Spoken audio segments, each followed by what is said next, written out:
Hi everyone. मैं doctor Pritesh. आज हम डिस्कस करेंगे कि वैसोप्रेशर को आईसीयू में कैसे यूज़ करना है। सरल तरीके से हम सीखेंगे कि कितने तरह का वैसोप्रेशर्स होता है और इस टाइप के शॉक में कौन सा वैसोप्रेशर हमें यूज़ करना है। तो वैसोप्रेशर को पहले समझने से पहले हमें शॉक समझना पड़ेगा। शॉक कितने तरह का होता है।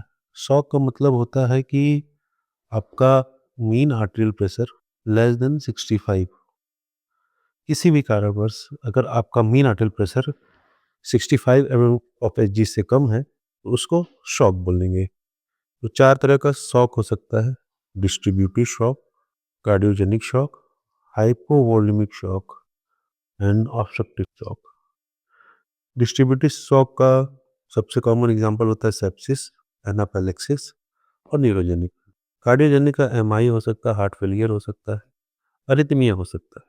हाइपोवोल्यूमिक शॉक का मोस्ट कॉमन कॉज है haemorrhage, dehydration, burn. Obstructive shock का मोस्ट कॉमन कॉज है pulmonary embolism, tamponade, tension निमोथोरिक्स।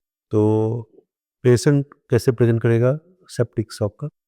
Generally fever रहता है, बीपी लोअर साइड रहेगा, हार्ट रेट मोर देन 124 रहेगा। जो पेरिफेरीज होंगी वो वार्म होगी। तो अगर इमरजेंसी में आता है पेशेंट तो क्विक सोफा में यूज़ करना होता है। क्विक सोफा उसमें मेडिटेशन कैसा है पेशेंट का, ओरिएंटेड है कि नहीं, ब्लड प्रेशर कैसा है पेशेंट का, और रेस्पिरेटरी रेट कैसा है पेशेंट का। अगर रेस्पिरेटरी रेट मोर देन 22 है, मेडिटेशन अच्छा नहीं और बीपी लोअर साइड में है, तो क्विक सोफा हम यूज़ करते हैं। जनरली हम सेप्टिक शॉक में 1 आवर बंडल यूज़ करते हैं। 1 आवर बंडल में हमें ब्रॉड स्पेक्ट्रम एंटीबायोटिक देना होता है, 2 कल्चर निकाल कर डालना होता है, और फ्लूइड से हमें रिससिटेट करना होता है 30 ml पर केजी आईवी बोलस। इसके बाद भी अगर बीपी मेंटेन नहीं कर पा रहा है तो हमें वैसोप्रेशर्स यूज़ करने पड़ते। Most common and first line जो है वो नॉन एड्रेनल है, जिसको नॉरेड बोलते हैं। टारगेट क्या होगा हमारा? Mean arterial pressure more than 65। अगर नॉरेड का डोज मोर देन 0.25 माइक्रोग्राम पर केजी पर मिनट से ज़्यादा है तो हमें वैसोप्रेसिन यूज़ करना है। डोज जो होता है नॉरेड का स्टार्टिंग डोज वो होता है 0.01 टू 0.05 टू 3 माइक्रोग्राम पर केजी पर मिनट।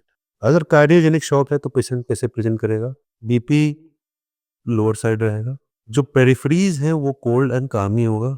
जो सेप्टिक शॉक होता है और कार्डियोजेनिक शॉक में यही अंतर है कि सेप्टिक शॉक में जो पेरिफेरीज होंगी, जो हाथ पांव होगा वो वार्म होगा और फ्लश होगा, वेयरएस कार्डियोजेनिक शॉक में कोल्ड और काल्म ही रहेगा, ठंडा रहेगा।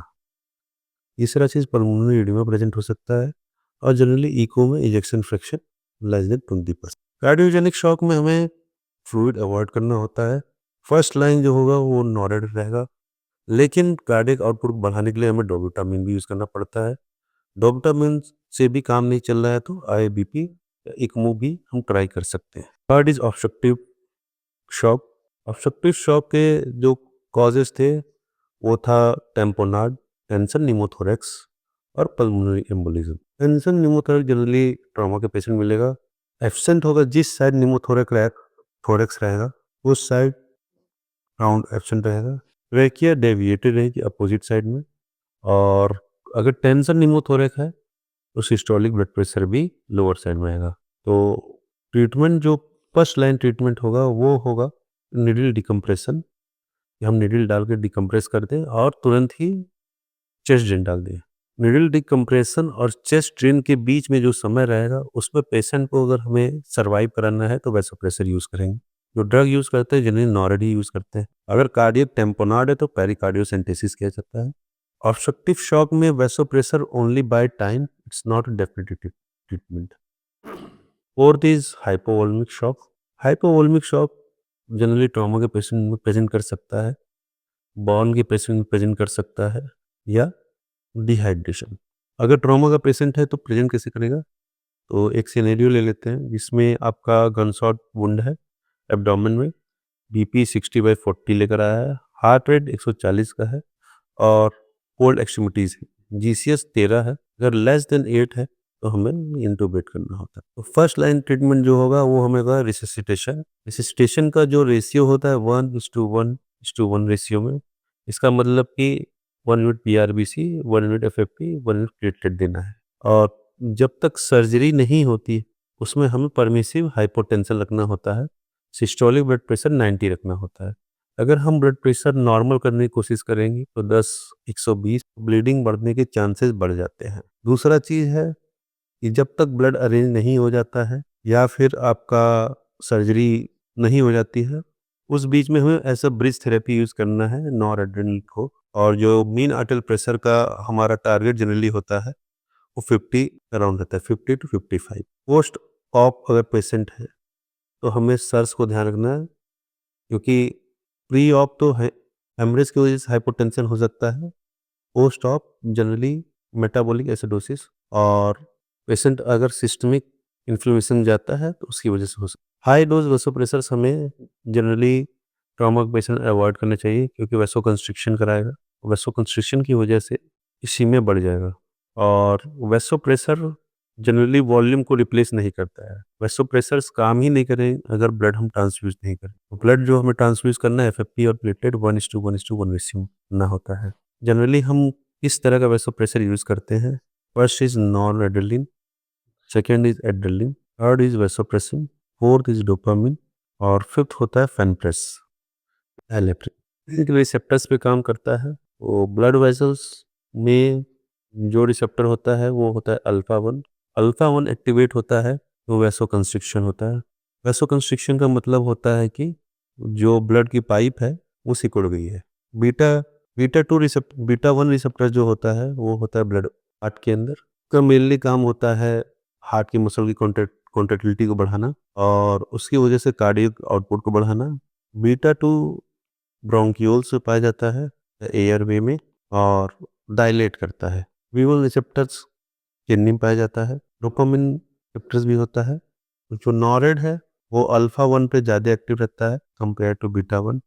इसी वजह से फर्स्ट लाइन है, क्योंकि ब्लड वेसल को वैसो कंस्ट्रिक्ट कराएगा, एससीआर को बढ़ाएगा और बीपी बढ़ाएगा। Line in septic and all kind of distributive shock. Starting dose जो होती है 0.01 टू 0.05 होता है और मैक्सिमम 3 माइक्रोग्राम पर केजी पर मिनट में जा सकता है। कॉशन क्या रखना है, ये डिस्टल इसीमिया कर सकता है एट हाई डोज, मतलब फिंगर्स ब्लैक या नीली पड़ सकती हैं। एड्रेनालिन तीनों रिसेप्टर पे इक्वली काम करता है, alpha 1, beta 1 and beta 2। Beta 2 receptor पे जनरली लो डोज में देते हैं और अल्फा 1 और बीटा 1 हाई डोज पे। जो इंडिकेशन होता है वो एनाफिलेक्सिस में होता है, रिफ्रैक्टिव सेप्टिक शॉक में होता है और कार्डियक अरेस्ट। जो एड्रेनलिन की एम्प्यूल आती है 1:1000 रेशियो में आती है और अगर हमें एनाफिलेक्सिस में देना है तो 0.5 ml 1:1000 में देना होता है। कार्डियक अरेस्ट में हमें 1 एम्प्यूल देते हैं एवरी 3 टू 5 मिनट। जो साइड इफेक्ट हो सकता है टैकीआर्रिथमिया हो सकता है, लैक्टिक एसिडोसिस बढ़ सकता है। वैसोप्रेसिन का जो रिसेप्टर होता है वो E1 रिसेप्टर होता है और ये एडजंक्ट तरह यूज़ करते हैं सेप्टिक शॉक में नॉरेड का डोज कम करने के लिए। फिक्स डोज होता है 0.03 टू 0.04 यूनिट पर मिनट और जो साइड इफेक्ट है वो है स्प्लैंक्निक इसीमिया, मतलब कि गट का इसीमिया करा देता है अगर हम 0.04 माइक्रो यूनिट पर मिनट से ज़्यादा यूज़ करते हैं। डोपामिन के 3 रिसेप्टर थे, डीए रिसेप्टर, बीटा 1, अल्फा 1। तो जो डोपामिन यूज़ करते हैं वो जनरली हम एक ही कंडीशन है, अभी ऑब्सोल्यूट हो रहा है यूज़ इसका। अगर कार्डियोजेनिक शॉक विद ब्रेडिकार्डिया है तभी हम डोपामिन यूज़ करते हैं और जो डोज होता है 5 टू 20 माइक्रोग्राम पर केजी पर मिनट।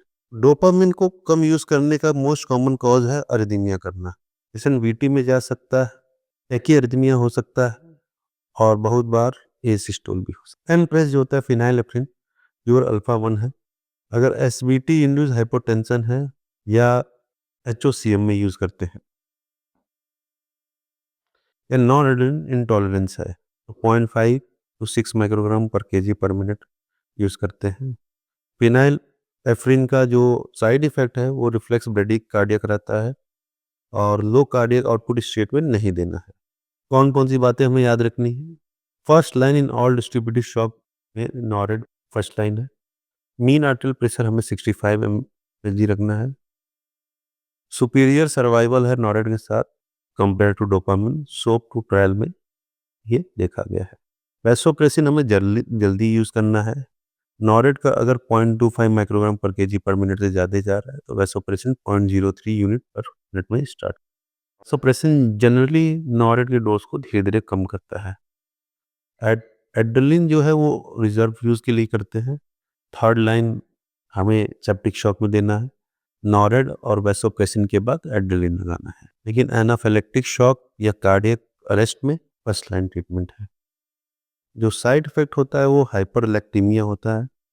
ये एड्रेनलिन की वजह से अपने आप लैक्टेट बढ़ सकता है, not always true tissue hypoperfusion. D-escalate धीरे-धीरे करना है, अब्रप्ट स्टॉप नहीं करना है कोई भी वैसोप्रेसर। दूसरा चीज़ ये है कि अगर बीपी वैसोप्रेसर के यूज़ करने के बाद भी तो उस कंडीशन में हमें हाइड्रोकोर्टिसोन 200 mg पर डे देना है इन रिफ्रैक्टरी शॉक। अगर नॉरेट 0.25 माइक्रोग्राम पर केजी पर मिनट से ज़्यादा ज़रूरत पड़ रही है तो। कॉज क्या होता है? बहुत बार एड्रिनल सप्रेशन हो जाता है जिसकी वजह से वैसोप्रेसर काम करना बंद कर देते हैं। तो वैसोप्रेसर ऐड कैसे करना है? एसेस करना है, हमेशा सेंट्रल लाइन प्रेफर करना है एक्सेस के लिए, या फिर आपका अगर 8 घंटे 10 घंटे के लिए आप यूज़ कर रहे हैं तो आप पेरिफेरल लाइन यूज़ कर सकते हैं, लेकिन प्रॉक्सिमल साइड में मोटी वेसल्स में। मॉनिटरिंग क्या-क्या करनी है? मीन आर्टरी प्रेशर मॉनिटर करना है। यूरिन आउटपुट 0.5 ml पर केजी पर आवर के हिसाब से ज़्यादा आ रहा है कि नहीं आ रही है, मॉनिटर करना है। और लैक्टेट कम हो रहा है कि नहीं हो रहा है, ये मॉनिटर करना है। डोज़ कम करना है एवरी 30 मिनट।